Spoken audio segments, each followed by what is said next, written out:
咁大部分人咧其實係唔識安慰人嘅，因為佢哋根本咧唔知道安慰人嘅本質係啲乜嘢。其實咧，你睇下嗰啲所謂嘅安慰高手咧，佢從來都唔會同你講嗰啲咩你唔好難過啊，好快會好啊呢啲廢話。佢哋會問你一啲具體嘅問題，會幫你咧拆解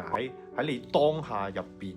其實你個困境係啲乜嘢，會陪你將一個模糊嘅焦慮變成一個係可以好清晰待辦嘅事項清單。因為人咧情緒崩潰嘅時候咧，你個大腦咧係完全冇咗理性思考嘅能力嘅。咁呢個時候咧，你同佢講道理咧，根本就係對牛彈琴。佢需要嘅咧係有人拉佢一把，要幫佢咧喺個情緒嘅泥凼嗰度咧拉翻佢出嚟，重新睇翻個事實。其實點解咁多人咧安慰人哋嘅時候咧就會適得其反咧？咁因為咧佢哋犯咗3大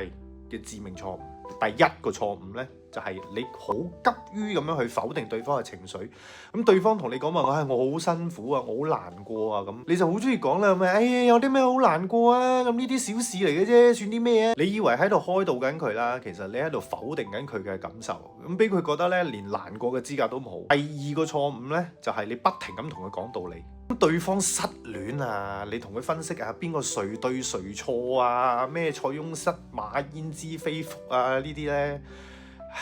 道理其實大家都識嘅，只不過咧個情緒上咗嚟嘅時候咧，